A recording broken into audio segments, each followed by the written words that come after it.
It's 5:36, and I believe that we have quorum for the January Youth Commission meeting, and I would like to call it to order. Starting with attendance, I believe that none of the secretaries are present, so I will do that. If you are present, please say present, and if not, no response is necessary. Commissioner Nguyen. Commissioner Carranza. Here. Commissioner Zidek. Commissioner Shimizu. Commissioner Shea. Here. Commissioner Soon. Here. Secretary Durand. Commissioner Machina. Here. Vice Chair Millard. Here. Vice Chair Azama. Here. Commissioner Baladoy. Here. Commissioner Ho. Here. Vice Secretary Lim. Here. Commissioner Brammer. Here. Seeing that quorum has been met, I would like to move on to the approval of minutes. Does anyone have any motions to approve the December minutes? Yeah, first motion, or I make a motion to approve last month's minutes. Is there any seconds? The December minutes have been motioned to approve and have been seconded by Commissioners Carranza and Brammer. Moving on to the next order of business under guest speakers, I believe that we have a presentation from the Board of Water Supply today. Yes, thank you, Bernie Love, and Manager and Chief Engineer for the Honolulu Board of Water Supply. Glad to be here. Can somebody bring up my presentation? Sorry, it's in PowerPoint. Thank you.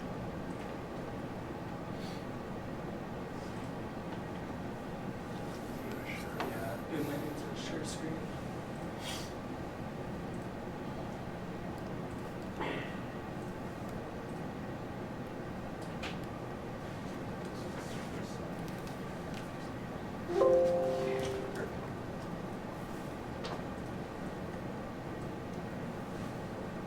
Okay, thank you.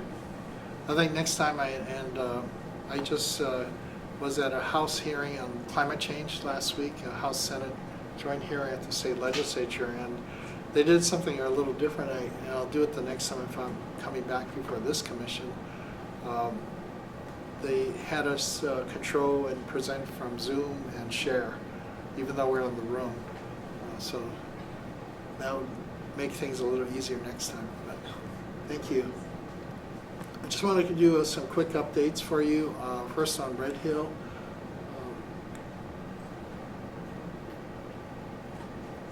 This is reaching.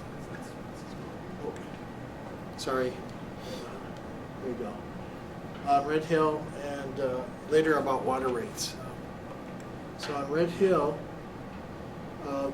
this is the status. You know, the defueling of Red Hill started back in last year, and as of right now, they basically have defueled 106.4 million gallons, 104.6 million gallons of diesel and jet fuel out of the Red Hill facility.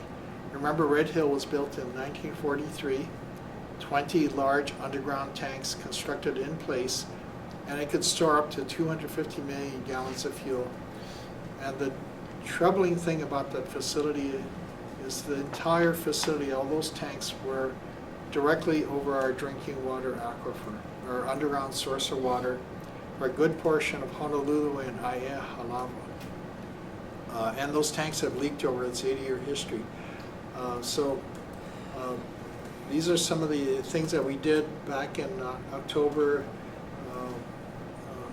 Attend a joint task force Red Hill meetings, have them present before the water board. But I'm glad for the work that they've done under the leadership of Vice Admiral John Wade. And they really did, I think, had maybe 2 small spills of like a few gallons each at Red Hill, and moving at 104.6 million gallons. And they had these tankers come up to Pearl Harbor, dock at the pier, but you got to remember those tanks are about 3 miles inland over in Halava Valley under Kapukaki Red Hill, under that ridge. And these tankers move that fuel to other locations in the Pacific and the West Coast, and some of it to Campbell Industrial Park. So there's the Joint Task Force, Red Hill Defueling Joint Task Force is responsible for this, and they will be actually completing their work by around April this year. So I think starting this week or next week, they're going to start on another 60,000 gallons that are left in the pipelines from Red Hill that will have to actually somehow open up the pipe to drain that 60,000 gallons. And they'll be completed by around March 31st, and then from there it'll move to a next phase called closure. And that they've actually created another task force called Navy Closure Task Force Red Hill. So from defueling task force to the closure task force. And that closure task force is going to be basically functional from about April this year and be responsible to the permanent closure of the facility and also the cleaning of 14 of the 20 tanks. There's still some residual fuel and sludge in the pipeline and sludge in the bottoms of 14 tanks. It'll take them about 3 years to get the remaining 4,000 gallons or so out of the pipeline. And the only way they can remove that 4,000 gallons of fuel out of the pipelines that run 3 miles is by completely cutting it out and removing it. Then they'll get access to that 4,000 gallons. But in the bottoms of 14 tanks, there's going to be about 28,000 gallons of sludge left. This is water and sludge at the bottom of the tank. And that's going to take a lot of effort. It's going to require them to use water and I think they're looking at Simple Green to actually pressure wash the inside of those tanks. So people have to go into each tank from an opening at the 200-foot level of the tank. They'll be lowered by like a crane that's built inside of the tanks in a basket and go and pressure wash and remove that. They're going to use on the order of, I think, over 500,000 gallons of water. That's also mixed with Simple Green. That's also a concern because we don't want that water with Simple Green, which is like a soap, to seep out and be spilled on the ground and actually percolate down toward the aquifer below, because that soap, and you know when you use soap to remove oil from like a salad bowl or a frying pan, the same thing that Simple Green can do is remove or loosen fuel that's hung up between the bottoms of the tank and the aquifer below in about 100 feet of volcanic rock, and that could cause more fuel to actually reach the aquifer and be dissolved into our drinking water resource. So we want that even that 500,000 gallons or 500,000 gallons of water, sludge, and Simple Green not to be spilled anywhere within that facility. So the problem is a little bit bigger than I think they try to portray. So this task force, the task force for defueling, actually was consisted of a Navy a 4-star Navy admiral in charge, but it also involved the Army and other parts of the service. I think even the National Guard, Hawaii Air National Guard, helped with the effort. So it was multi-disciplines or multi-services, arms of service involved in the task force for defueling. This task force for closure is going to be led actually by the Navy.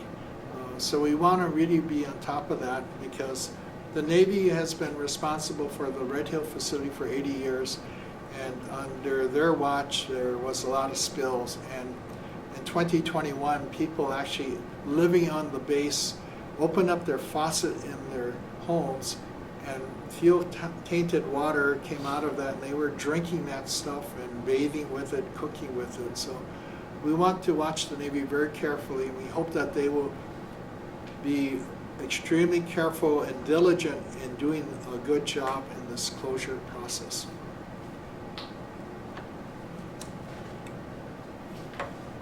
So the closure of the facility, will not impact operational readiness for the Navy.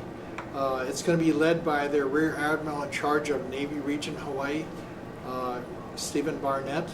And I mentioned it's going to take about 3 years to get to the 4,000 gallons and the 28,000 gallons of sludge.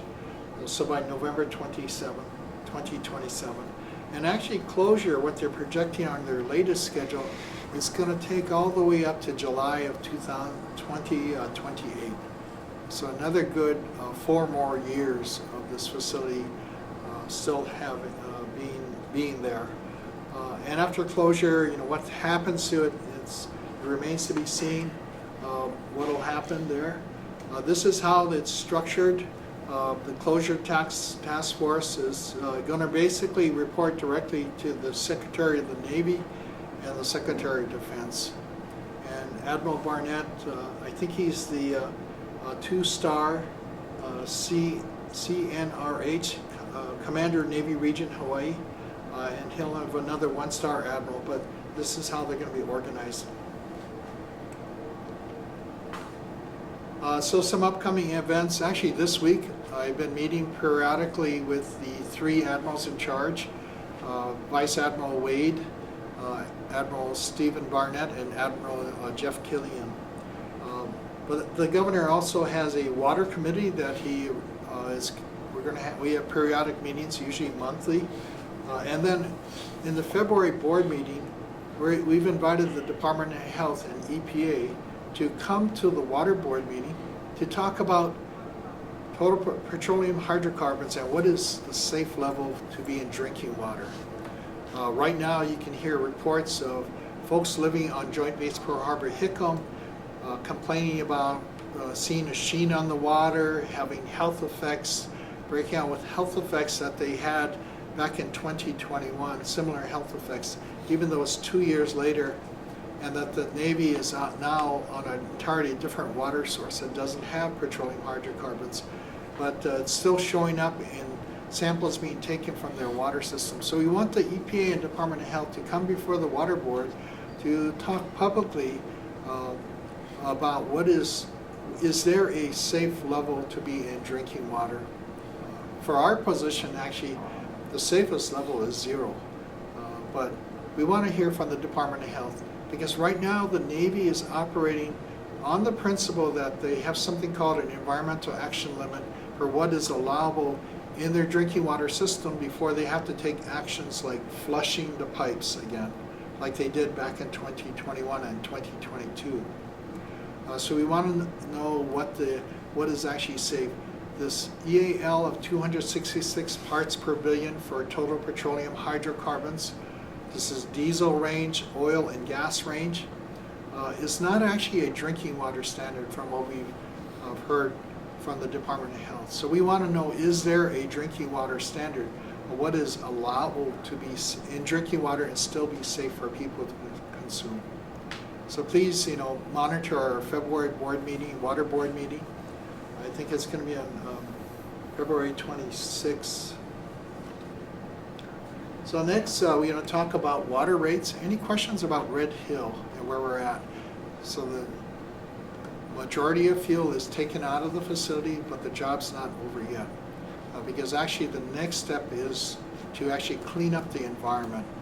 Because the latest estimate we have is almost 2 million gallons of past releases over its 80-year history that's leaked out into the environment, and it's somewhere above the top of the aquifer, underground aquifer, and in the aquifer itself. Any questions on Red Hill? I have quite a few, Chair. Thank you.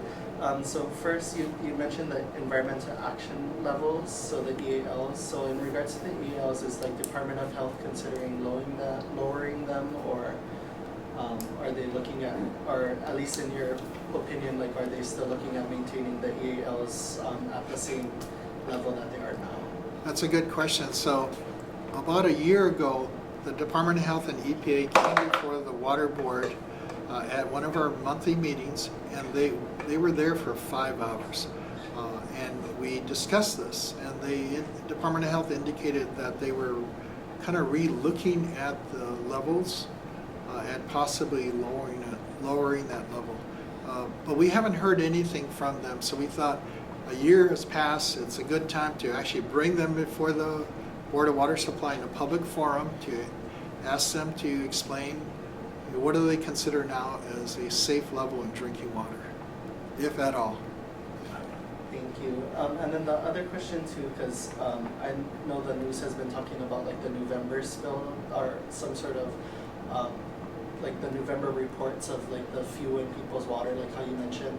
So do you guys think, because you said it's a different water system, so is it like residual fuel in the pipes, or is Yeah, so we've always suspected, that, and this affected only the water system for the Navy that's serving Joint Base Pearl Harbor Hickam, not the Board of Water Supply system.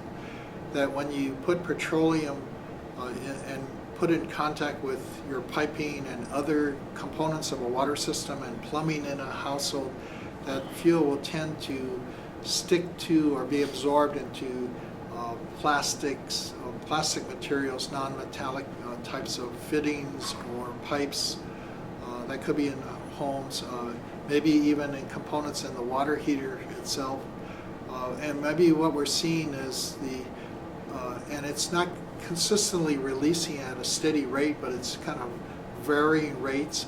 At times could release the fuel that was absorbed, soaked up by the material in the water system, and then put it back into the water itself. And that's why there's still, 2 years later, there's still detections of petroleum hydrocarbons in their water system, in the water in their system, at different locations and at different levels. Got it. Thank you so much. That's all the questions I have. Yeah. So that's why, it's important to try to avoid exposing your water system to even low levels of petroleum hydrocarbons. Yeah. Thank you. Okay, on water rates now, one thing about the Board of Water Supply, this is our vision, our Kawai Ola, all life depends on water, or Ola i Kawai, water is life. We have a water system that serves almost 1 million people every day with safe drinking water on this island. And these are the major components of the water system. It starts with our sources, deep underground and underground aquifers, fresh water in volcanic rock, and Bronson, I can share the slides with you later so you don't have to take pictures, but if you will, make sure you get the PDF file of this presentation. Water sources that tap this underground water. All of our water, drinking water right now, comes from underground or groundwater. Underground water in the cracks and crevices of porous volcanic rock. So we have tunnels up Mauka in the mountains where we penetrate horizontally, we drill horizontally, we build these tunnels. They tap water behind what we call dike formations, or dense vertical sheets of lava rock. As the volcanoes are cooling, these cracks got filled with molten lava, and then it cooled suddenly and in these dense sheets of vertically oriented rock. And they're actually acting like dams. So when we go through one of these sheets or dikes, we tunnel through it. Behind it could be trapped water at high elevations. And our tunnels can give water, drinking water, without the need to pump it from underground aquifers. It just flows out of these compartments. So we have most of our water actually comes from wells where we have to pump it from deep underground. So we rely heavily on Hawaiian Electric to provide power to us, because without power we can't pump the water out of these underground aquifers. Then we also have to treat water in central Oahu, especially where there was legacy sugar and pineapple cultivation for decades. And even though that has gone away for a long time, we're still dealing with the chemicals that they use to control pests in their crops. But we store water also in tanks on hills, 172 reservoirs or water tanks, and have to pump water even to higher elevations, so almost 200 booster pumps. If some of you live on a ridge, anybody living in top of Makakilo or top of Waileiki or Hawaii Lower Ridge, we have to pump the water up the hill because the water sources are at lower elevations for that area of the island. 2,100 miles of pipeline, and it reaches 170,000 customer accounts in our system. But we also provide fire protection for the Honolulu Fire Department, water for fire protection. And it takes about 145 million gallons a day on average to be produced to supply the needs of almost 1 million people on a daily basis. We have been around since 1929. We are what we call semi-autonomous, so over 90 years ago the territorial legislature told the county government, you need to create a agency because drinking water is so important to people's lives for survival. You got to try to reduce the amount of political-based decision making, and have those decisions related to water, drinking water especially, be made in a objective and long-term view of things. So long-term planning, objectivity on doing what is best for our customers and for the resource.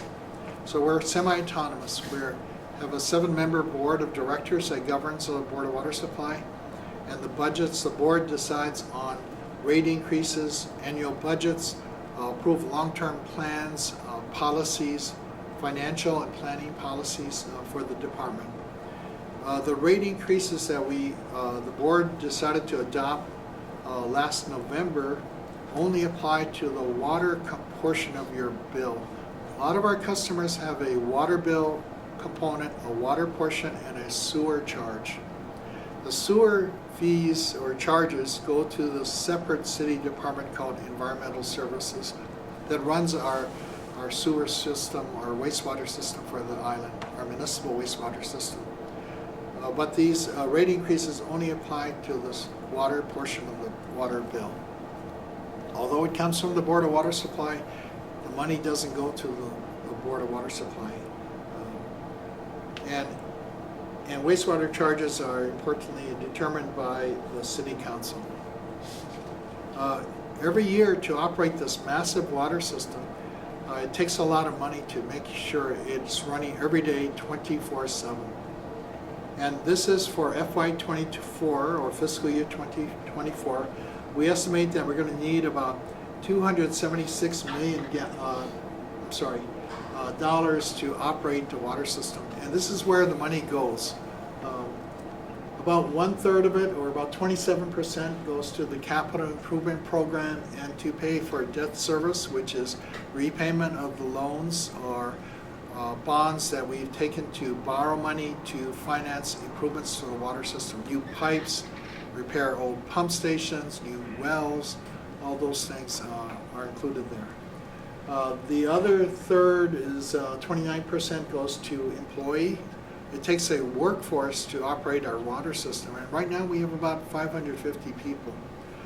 But we also have about 200 vacancies in our department, and we're continuing to struggle to fill our vacancies. So if any of you are looking for a job in the future, you've got to be, first of all, have a desire to help people. Because Board of Water Supply and city government and state government, we're about public service. Not making a profit like some of the private companies that is a profit for stockholders, but for Board of Water Supply and other government entities, we're here to serve the community.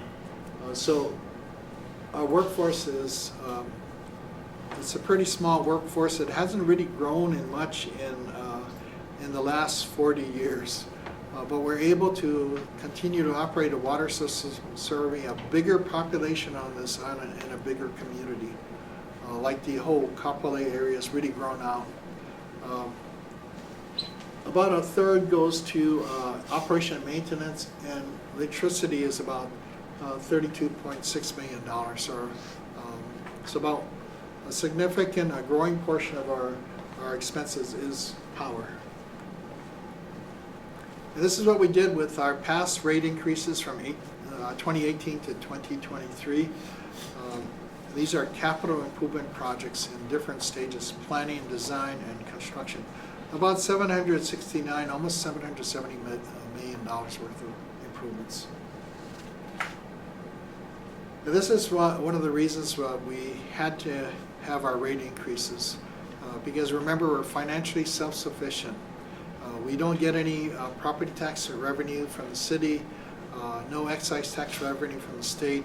We basically, people paying their water bills, the water component of their bills funds the whole water system of the Board of Water Supply and provides water, drinking water, for our community of almost 1 million people.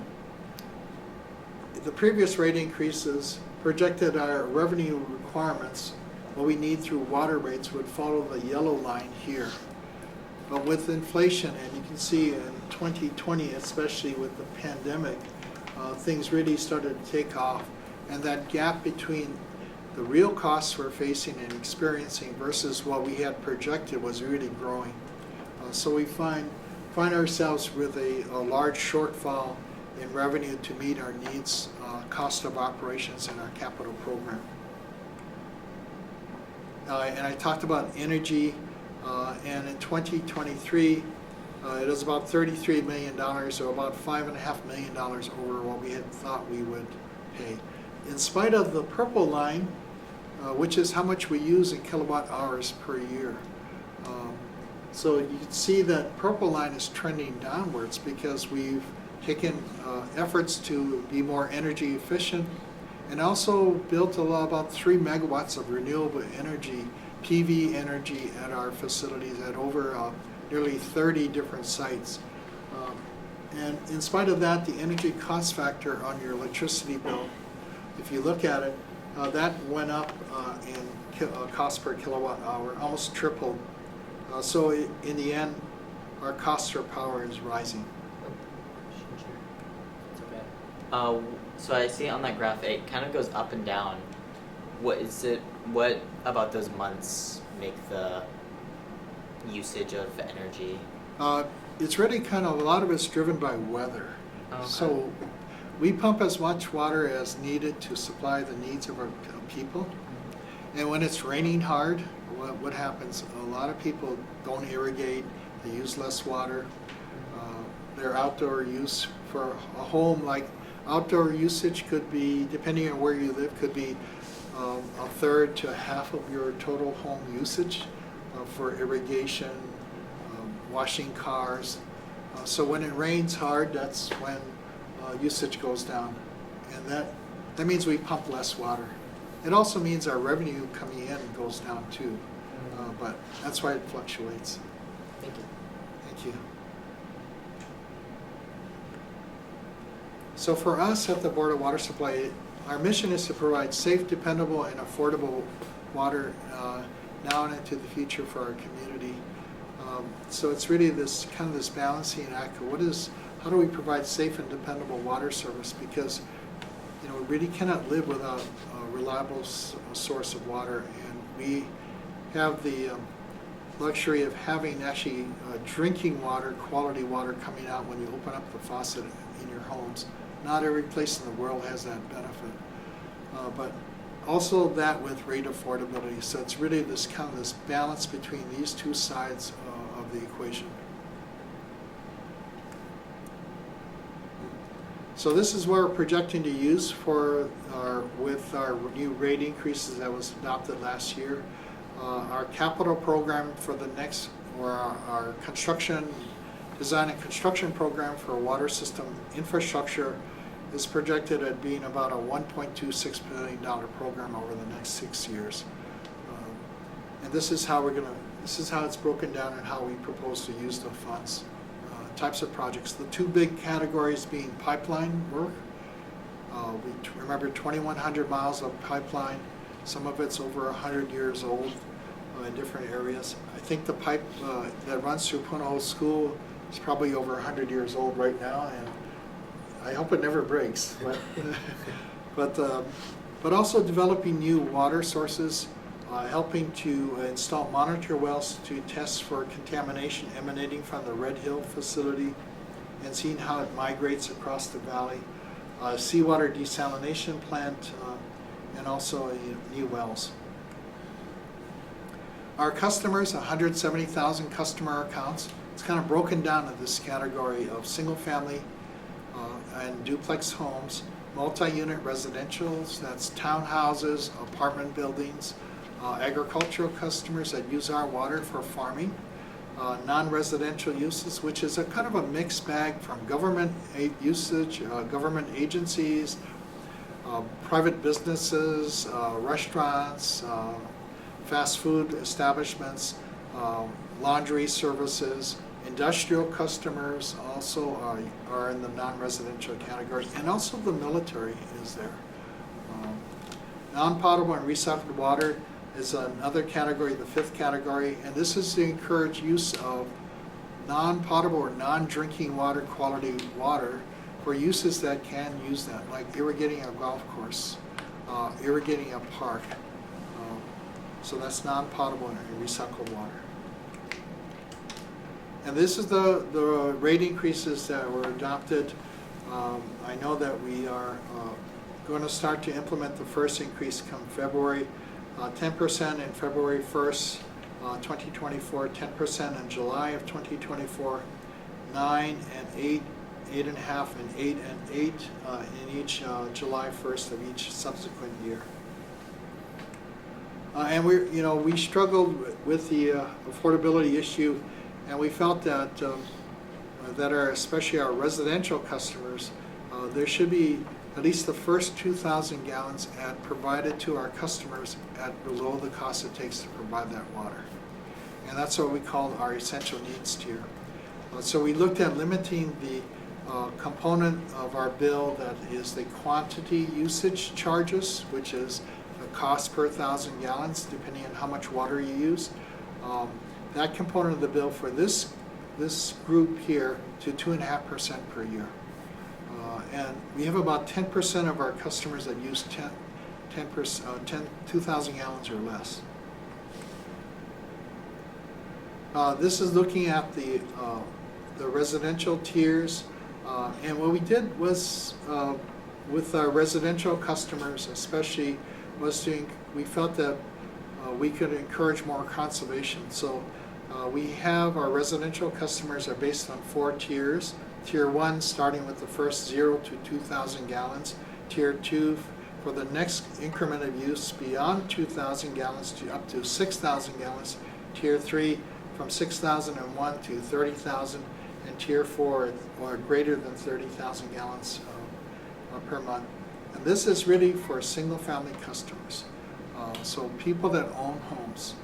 So what we wanted to do, you notice that between the blue and the orange bars here, that the difference between what is the blue, which is existing right now, and where the orange is, where it will be in July 1st, 2028, we tried to make that gap smaller at the lower 3 tiers. But at the 4th tier, we made it higher. And the principle was, we wanted to say to our customers and encourage conservation. The less water you use, you can reduce your water bill. But the more water you use, that increment of usage, especially over 30,000 gallons, it's going to get very expensive. So we want to have those customers really think about using less. We also, because they're about 3% of our single-family customers, and there's over 90,000 single-family customers in our system, that we wanted to actually use the revenue we got from that Tier 4 to help subsidize Tiers 1, 2, and 3. So again, the principle, the more water you use, the more you're going to pay. The less water you use, the less you'll pay. And the idea is, our water resources on this island is a finite resource. It's not unlimited. So we want to encourage people to treat it like a gift. So this is the how single-family residential customers, how the tiers are structured and over the 2024 to 2028 timeframe. This is how you calculate the bill, your water bill. I know most of you probably don't pay a water bill right now. Any of you do? Okay. Yeah, enjoy the time when your parents take care of that bill, because your time will come when that bill will be your bill. But it's two components. So the majority of the bill, the charges for most of our customers, is actually the quantity charge, quantity-related charge, which is based on water usage. We're charging per 1,000 gallons of use. So those are cost, like $4.46 per 1,000 gallons of use that falls in that first tier from 0 to 2,000 gallons. And then if your bill, in this case, the customer used 8,510 gallons of water in 1 month. So the next increment, or the next 4,000 gallons, you go and calculate it based on tier 2 rates, and so on. So at the end of the day, for this customer, their bill currently right now is about $53 a month. And then also the other component of the water bill is a fixed charge, basically a monthly customer charge. And we went with the principle that we wanted to keep the monthly customer charge as small as possible. This is a fixed charge. It doesn't depend on water usage, but we wanted to also push the most of the bill toward the quantity charge components. So based on water usage, to give our customers more control over their water bill. With the wastewater bill, it's a little bit different, where their fixed charge is a little higher, a lot higher, and their quantity charges, related charges, are smaller. So we've taken a different approach. So this is the customer charge per month for depending on meter sizes, and most of our residential customers have 5/8" or 3/4" meters, our smallest. This is a low water user.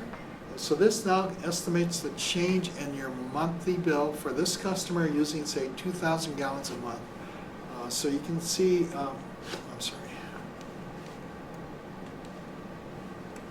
So you can see here, come February 1st, their bill, which is currently about $21, will go up to about $22.44, about $1.43 more per month. And on July 1st, it'll go up another $1.56 per month. So their bill each month will go to about $24. And so on, all the way out to 2028. So remember, these rate increases are over a 5.5-year period, so it's kind of spread out over time. This is the average single-family customer. The average single-family customer for the Board of Water Supply uses about 9,000 gallons a month. So their current bill is about $59, almost $60. It would go up by $5.56 on around February 1st of this year. And then on July 1st, it would go up another $6.32. So for the month, the 2024 portion of 2024, the calendar year, it'll be about $11 to $12 more per month.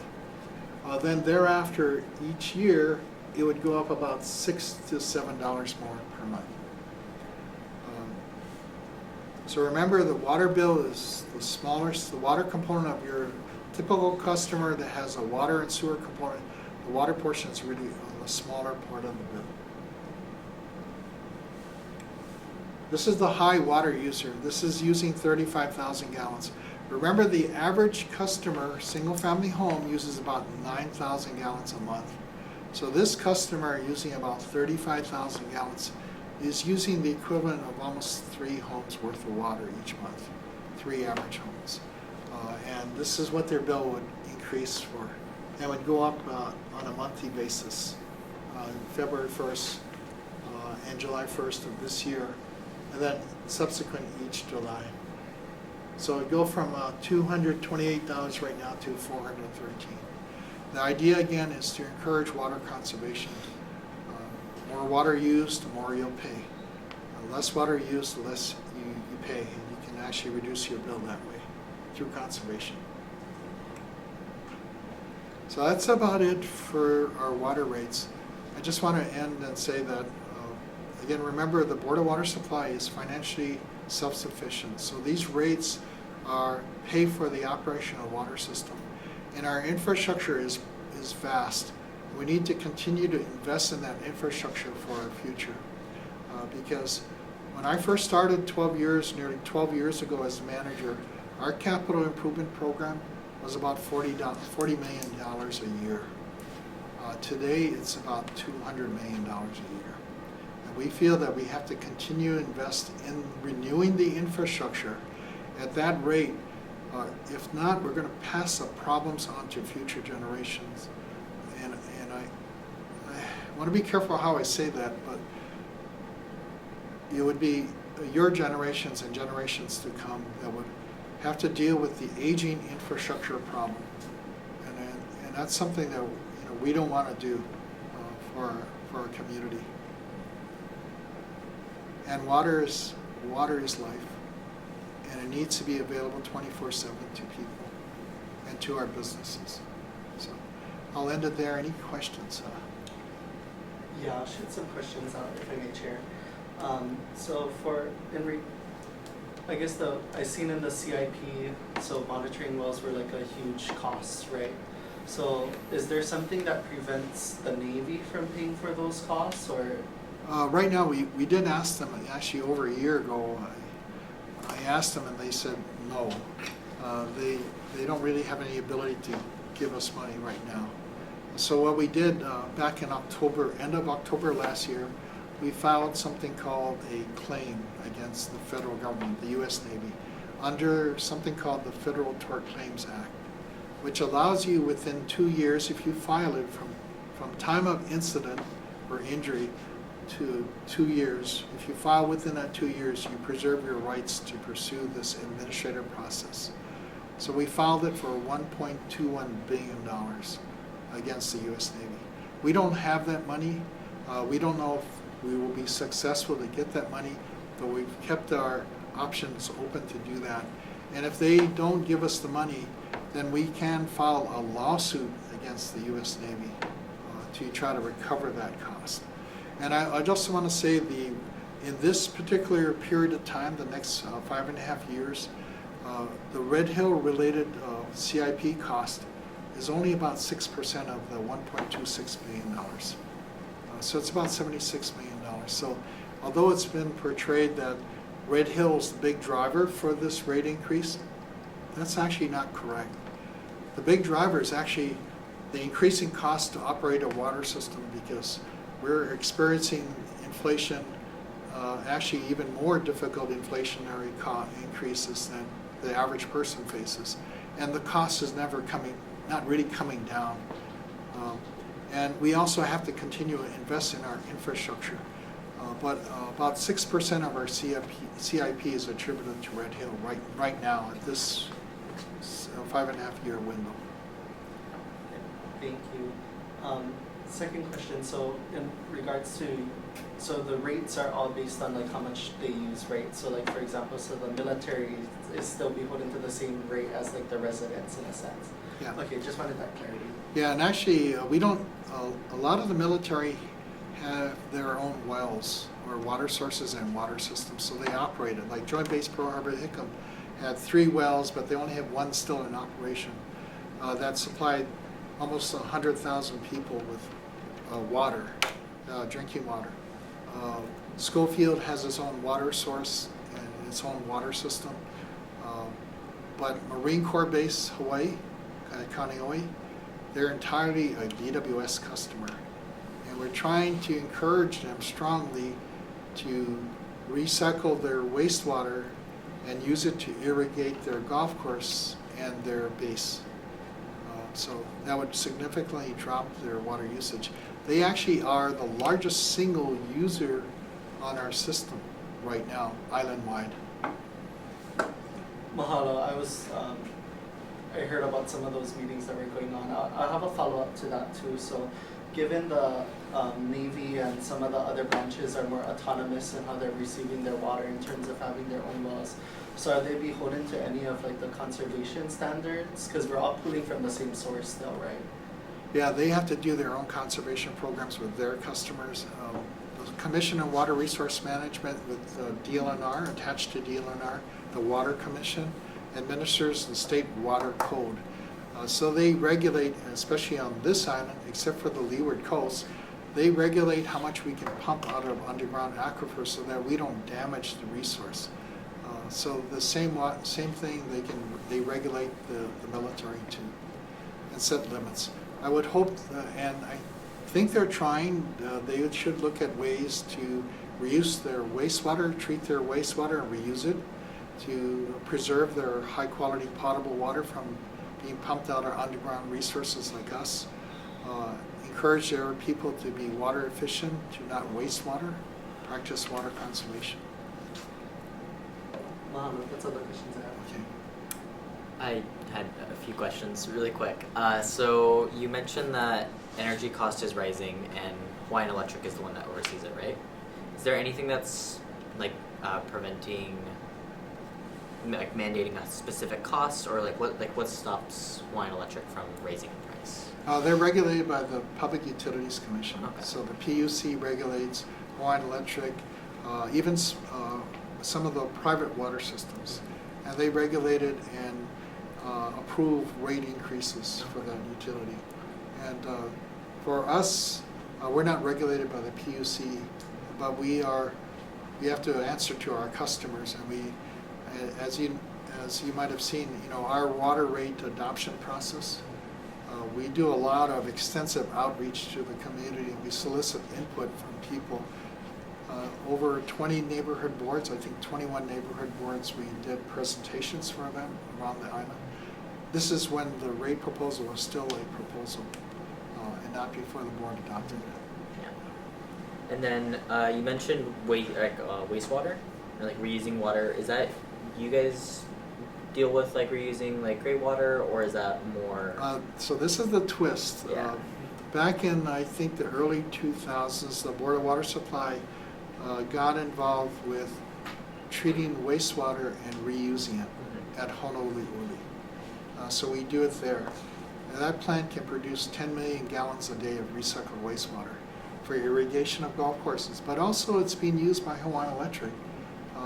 They take the reverse osmosis water, which is still wastewater, but it's gone through reverse osmosis, and they use it to generate power at Kahe Power Plant.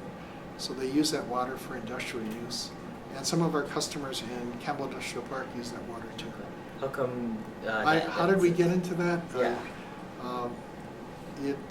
I wasn't around when that story happened, but I think at the time the manager, which was Clifford Jamail, he felt that he was kind of ahead of his time. He looked at water of all different qualities, wastewater, potable water or drinking water, as a resource. And he looked at requiring us to get involved in treating wastewater and reusing it in the Everplain. The Everplain is a little different from most places around the island. In the Everplain, when it was first being developed, there was a requirement for the developers to install 2 water systems. A potable drinking water system, so the pipes only for drinking water, and pipes for non-potable water or irrigation water. So that's why we can use on the Everplain. It's a great opportunity to use recycled wastewater or non-potable water to supply the irrigation needs and industrial needs of that community. So I would say, you'd think Board of Water Supply, our mission is drinking water, but we are taking a one water approach. And the rest of the city is doing the same thing with the ordinance that was passed a few years ago, mandating that we create a one water panel involving E&V, DFM, Board of Water Supply, and other city agencies to look at water of all qualities, not as a problem to get rid of, but treat it as a resource for our community. So capturing and using stormwater on site, treating wastewater for use, conservation efforts, those are all things that, our future is going to require everybody to work together. Thank you. Thank you. I have one more question too, since we're talking about other forms of water. So I see in the there's consideration for the desalination plant that's being developed. Were there other options considered for in terms of desalination processes outside of just like the plant? Because I know like infrastructure is always a huge problem in all island governments, right? Yeah. Yeah. Yeah, the seawater desal plant, I actually about 30 plus years ago worked on when I was working at the Board of Water Supply back then, looking at desalination. I thought we should take that leap into seawater desalination as a kind of a hedge or an alternative should we get into long-term drought. Because right now all of our water is basically rainwater or UA falling on our Mauka watershed lands and recharging the underground aquifers. But if the rainfall changes and the rates of rainfall decreases over time, over a long term, then our groundwater resource will start to diminish. So we have to look at alternatives. Treating wastewater in the future, though I think California is looking at, because they were in a 20-year period of drought for a long time. They were running out of water, and the Colorado River was drying up, and Lake Mead was drying up again until they had the heavy rains that they did recently. But they know that they're very vulnerable, so they're even looking at in the future using wastewater and treating it back to drinking water quality. We're not going to be there yet, but I think we need to be prepared to look at alternatives. Mahalo. Yeah, I bring that up because I recall like under Lindo's administration, I think they were looking into like coastal water factories too from ships that were making some of like the same usage levels that Generate electricity, yeah, and also generate fresh water. Ocean thermal energy conversion, OTEC. Yeah. OTEC. Yeah. Yeah. And maybe it was just an idea before its time, but if the economics change, maybe that'll also make sense.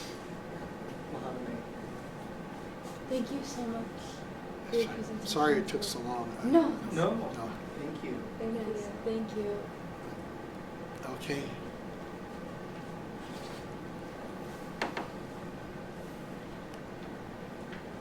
You're welcome to stay. Oh, okay. Up to you. Yeah. I've never been to this meeting, so I'll just sit here. Sounds good. And listen to our future leaders. Moving on to the next order of business under old business. Is there any social media updates from the secretaries?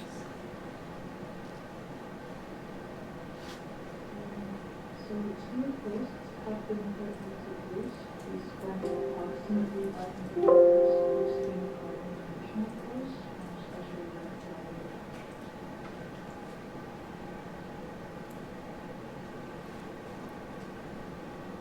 How much did you say was spent on boosting?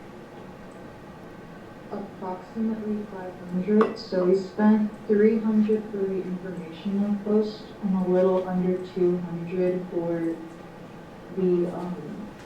for the special event flyer, but because there's taxes and all, it should add up to around 500. So that was good that we used our budget for something good like that. Do you know off the top of your head, Jeff, how much money you have? That's just right. It was Like left. that you have left. I'll have to check the Okay, no worries. Were there any other social media updates? None, but I think we should start having everyone contribute to post ideas and stuff. But no updates Okay. other than that. I think a very reasonable post that we could do in the next couple of days is posting the newsletter that the Outreach PIG completed.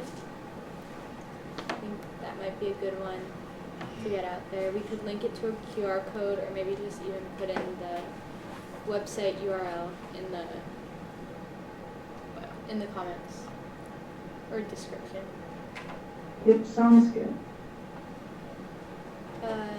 Moving on to the next order of business under old business. Is there any updates from the Youth Commission survey? I know there was one new response that we received, but if one of the secretaries wanted to summarize that, or Yep, can do. So someone mentioned that their top 3 areas of concern were affordable housing, infrastructure, and Native Hawaiian rights. And they strongly believed in that the city, specifically Honolulu, should do everything in its power to increase affordable housing in the urban core. And their vision was like less car-centric, more walkable, island-based city with more cultural, social, and economic amenities and opportunities. But the thing that caught my eye was what the HYC should do. They pointed out that if we were more active on our social media platforms, particularly Instagram, in sharing like community engagement opportunities and events, it would be like better for the youth to be able to support local youth and become more engaged. And they also mentioned that we could mention local issues, and that would definitely be in the local youth being knowledgeable about our work of the HRC and future resolutions to come. yes, so there's a lot of, I feel like that's just a good lesson for us all. There's a lot of valuable information in the responses that we've gotten from the Youth Commission survey, and I believe that you all have access to that. So keep looking at it for resolution ideas. We all got the resolution workshop, so hopefully we can see more of those in the new year. And then on to the budget discussion. I think we already touched briefly on that. We spent around $500 on boosting Instagram posts, and we'll probably continue doing that as we publish the newsletter post, and then hopefully as we do more events. If anybody had any comments under the budget. I don't know if this fits it, but what's it like for our budget next year? Okay, is it still submittable? Because I know we talked about that, but did we miss that deadline to submit a budget for next year? I'm not sure if it rolls over. Or if we Or, like, so for next year, you just need to submit it before the fiscal year. You're not too late. Yes. Yeah, you're not too late for the coming year. When it did, off the top of your head, like month? So, the sooner the better, but I think we're supposed to be going into discussion with council mid to end of February as a starting point. So the PIG for finance, that might be a good thing so we don't miss that.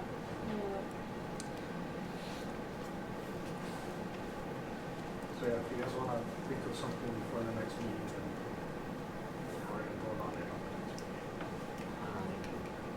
Maybe the finance PIG, somebody who's on that, I'm not sure if I'm on that or not. Maybe somebody on that can draft a resolution for the budget, and have that proposed at the next meeting, so we can get a move on that. I know last year we were very late in getting our budgets.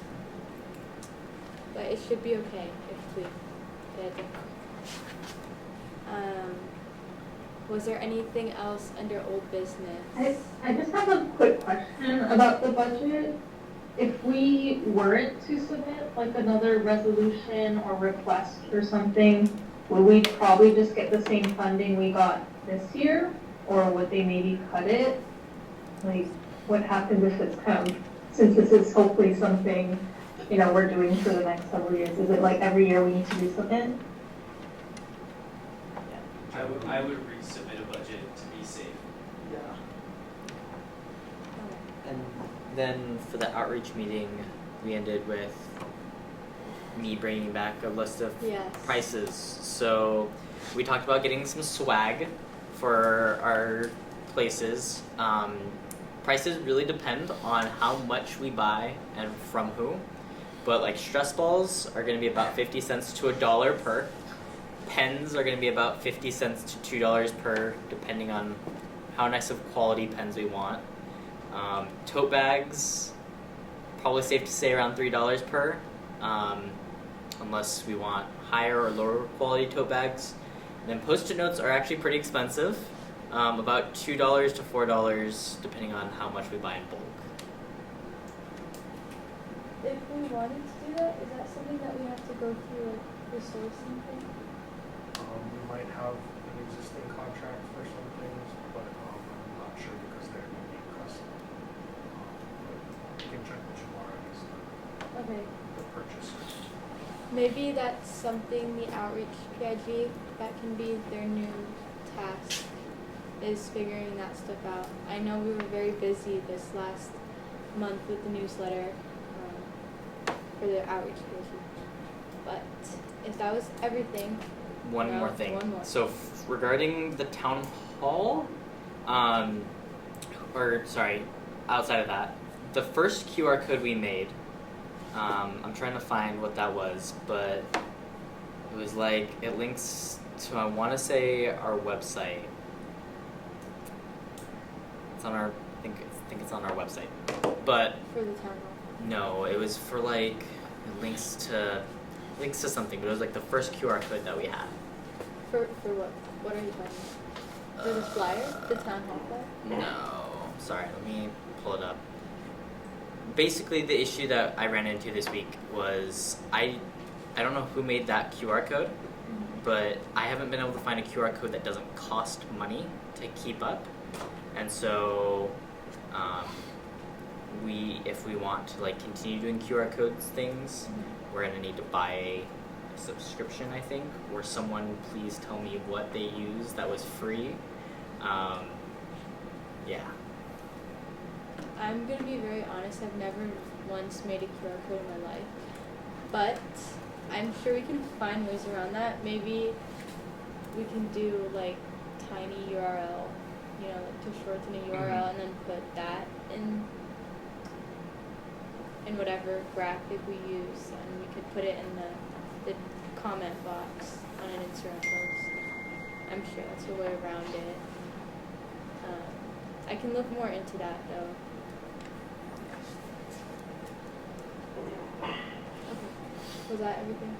I'm looking up just now, and usually I don't have a specific site, but like I'm just searching on Google now.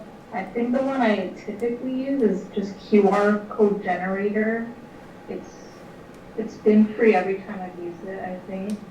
I don't know if you've been looking more at like apps or something, but that's like a web-based one. How long does that stay up for, and like how many scans can you get per? Because I've used a couple, just like the basic ones that you see right as you search it up, and normally like it cuts you off after like a week or a certain number of scans. I'm not sure. It doesn't say anything on the website, like on the first page at least. But I don't know. I'll try looking into it more if there's a limit. I don't know if I've ever faced a limit before, but yeah, I can double check.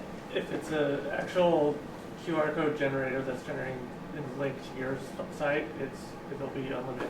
You can use that same QR code. If it links to some other site that charges a fee, then you probably shouldn't use that. There's plenty of free QR code generators out there. Because it's literally just, a QR code is basically just the URL itself, the text. You shouldn't be having to pay or run out of uses. Okay. Maybe just on the safe side then, in the future when we do use QR codes, we can put in that shortened URL in the description or comments or whatever. Or like maybe in the very bottom corner if it's a story. Moving on to the next section of the agenda. Is there any updates from the PIT for finance? Seeing not, moving on to the PIT for education. Seeing not, moving on to the PIT for defueling Red Hill. Just that, I think after the presentation we'll have something to meet on and discuss what our next actions will be. Make sure to keep us updated on Yes. that. Moving on to the next PIG for youth intervention and trafficking. Seeing not, moving on to the PIG for outreach. I think maybe you should give that one. Yes, I will give this one. So, we all worked very hard to create a newsletter that we were kind of talking about for a long time for the commission, going over everything that we did this year. And we finally put it out. I sent it to you guys all through email. It's 5 pages long, so it's not too bad. And it kind of has everything that the Youth Commission has done since it started a couple years ago. So hopefully we can continue having things to put on it. We did say that it was going to be quarterly. So that's kind of good motivation for us all to pass our resolutions, engage with our community so we can have a lot to add on to our next newsletter that we're already starting to draft now. And then I'm not sure if you guys all got it, but it did get officially released to the public today in an email to city and county workers. Did you guys get it? Someone? No? Wait, sorry, what was that? Okay. The Youth Commission email address sent out the official announcement for the newsletter. I believe it was to all major city departments, but I'm sure that'll trickle down the chains, and I can forward that email to you guys. But I think we should all be really happy with the product that we put out. It looks really good, and I'm sure people will love reading it and kind of getting our name out there. And then obviously keep on distributing it to as many people as possible. You know, send it to your mom, send it to your parents, whatever. But yeah, I think we should all be very proud of ourselves. Okay. I think that's everything I had for the outreach PhD. If anybody else from that had any comments? Seeing not, moving on to the next PIG for the town hall. I'll also give a little brief speech on that. So we made a lot of progress on the town hall. It's fully confirmed, everything, the speakers, all good to go. I believe that official advertising for that is going to start tomorrow. Are you talking about the booth? Yeah, no, the special event. The news release. Oh, the news release. I think I'm so. not sure, but Yeah, I think they I just don't remember. Yeah. I believe that the official advertising for that is going to start tomorrow. But we have had the flyer for a while that we've been just kind of sending out on our Instagram pages.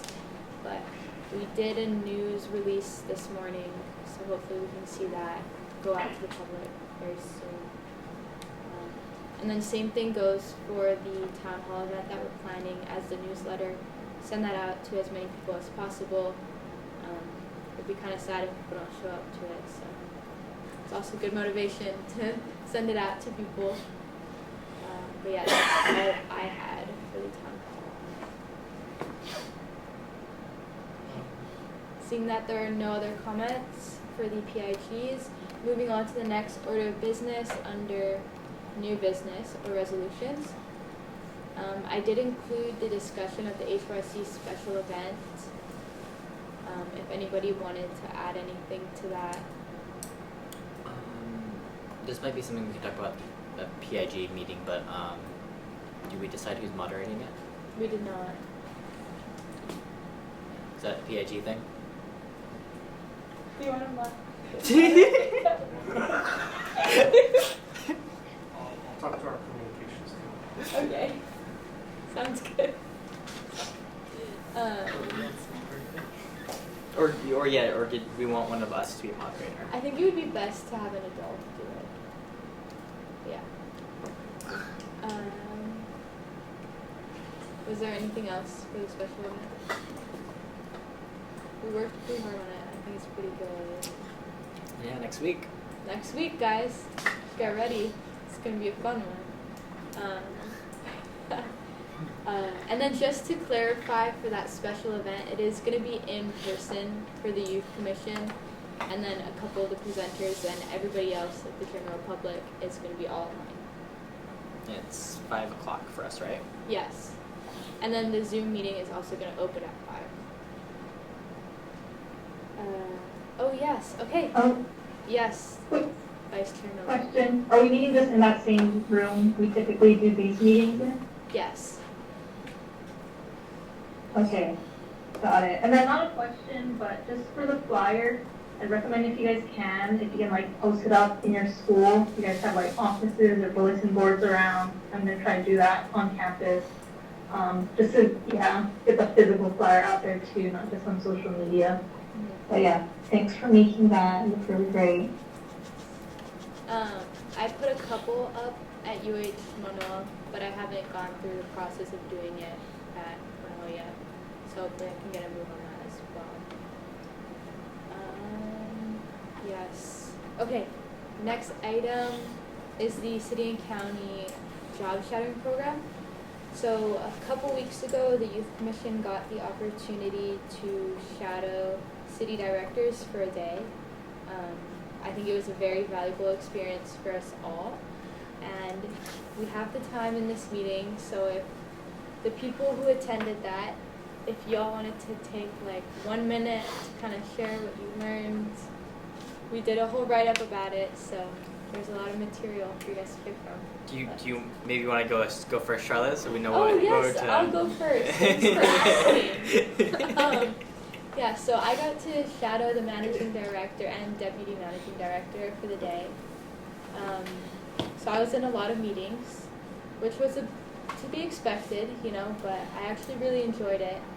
I think being able to see the level of engagement that the managing director had with each department head that he had meetings with was amazing. And I think it was really valuable to see. I can go next. So I shadowed the Department of Transportation, and it was really insightful. I said this once, but I was not really looking forward to it because it's transportation. But it was really insightful, learning how transportation affects communities' accessibility, how the infrastructure determines city planning. I am now a big Skyline supporter after meeting with the deputy director and him giving me this spiel and telling me what the future is going to look like for the Skyline and all the planning that they've done in it. I'm a big Skyline supporter now, and it was just a really great experience learning about something that I didn't necessarily know a lot about, and it did actually tie a lot with a lot of my interests. Vice Chair Miller, did you want to share? Yeah, sure. So I got to shadow with the Emergency Services Department. So that's mainly EMS, but they also kind of collaborate with Fire Department, HPD. So it was a really exciting day. I got to go to like the dispatch center, and then since I was shadowing kind of the director of it, his job is a little bit more like on the go if there's places I need help. He'll likely be a little more in the office setting, but he tries to keep it exciting, so we're like out on the road. We got to see like a rescue since it was a rainy day. Some people were stuck under a bridge that was flooding, so that was pretty intense. And then there's also like a landslide just later that day too. So it was really action-packed, and it was really inspiring, I think, to see just all of the different departments working together. Each of them kind of have their designated role, going from dispatch all the way to spreading out the 3 different emergency departments, but they all collaborate to help bring people to safety and everything. So it's really cool and really inspiring. Commissioner Shea? Yeah. Okay. I shadowed the Department of Enterprise Services. So I went around to like the zoo and a golf course. I also went to the Blaisdell campus. So it was really interesting because I didn't know anything about it, and so I got to learn like what things are controlled by like the city. Like I never knew the zoo was a city thing. So I got to see like all the behind the scenes things for that. I never knew how much work went into all like keeping up everything. Commissioner Soon. Hi. I got to shout out the director of the Department of Design and Construction, Cabo Bill. And going into it, I really didn't know what to expect. But I had a really great time, and it was really eye-opening. I got to go to the different construction sites that the city was working on. The first one that we went to was at the Blaisdell, and I got to see how they're totally revamping it and keeping like the traditional aspects of the Blaisdell while making certain things modern.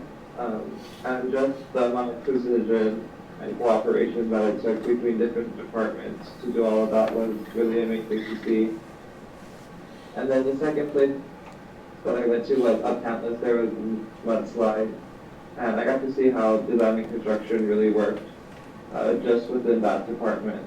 And all of it was really eye-opening and great, and it was a good experience. Commissioner Balador. So I shadowed Director Roger Babcock, and he was the Department of Environmental Services. When I first had him, I was kind of gonna think it was kind of boring because at first when we left the room, he went into a Zoom meeting about wastewater.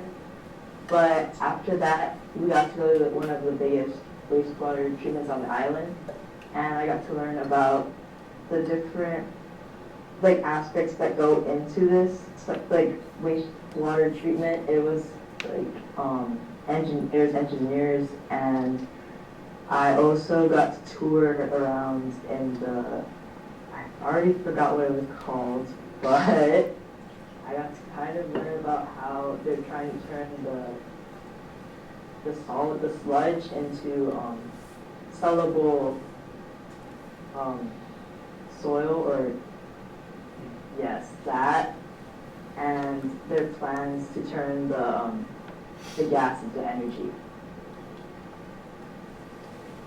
I believe that was everybody in attendance at the shadowing program day.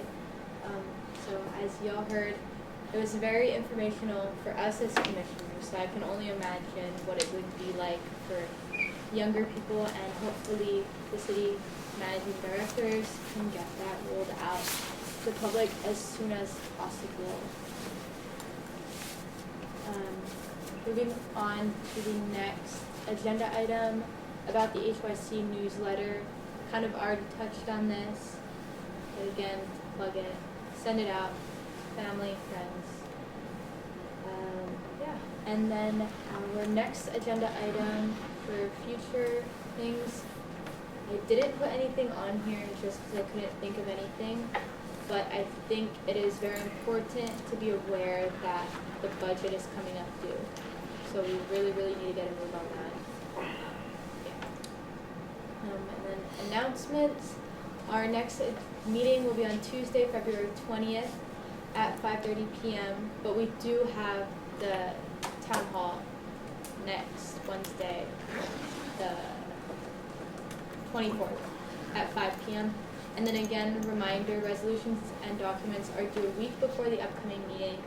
And then I would also really like to see more engagement from you all at these meetings. I feel like I do a lot of talking. Yeah, so, and then also attendance has been a big one.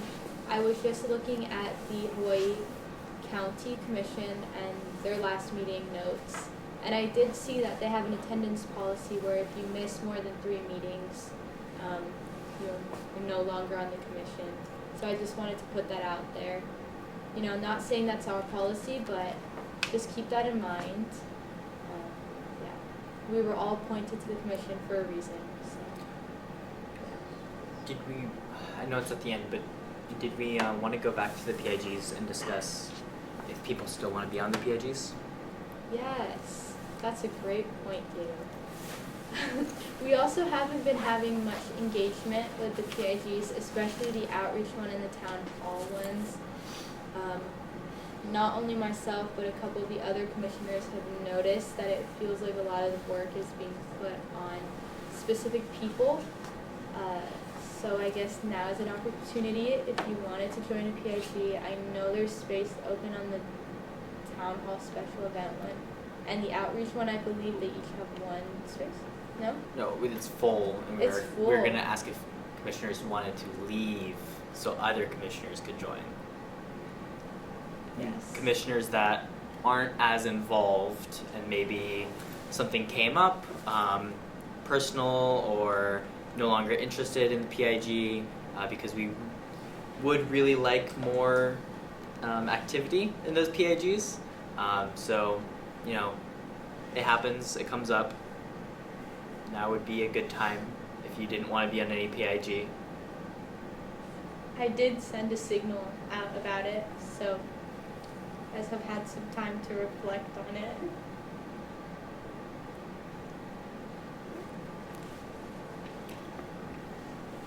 Hopefully we'll have a lot of activity then on these next PIGs. Yes. Did you guys say the town hall PIG was full? Yes, it is. I Oh, believe okay. so. I can double check, but I'm pretty sure it's full.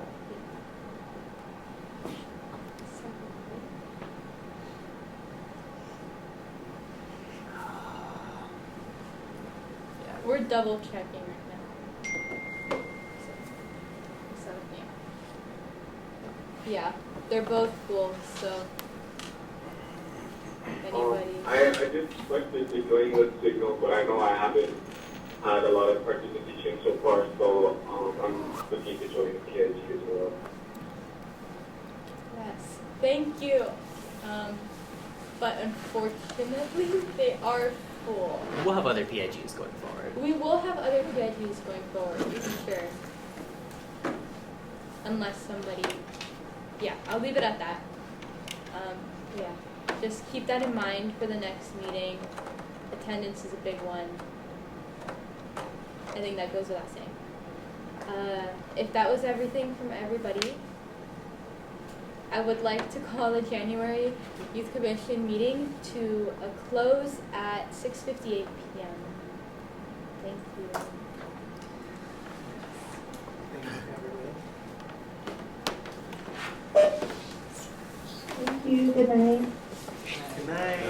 We're immune. See you on Thursday. Yeah.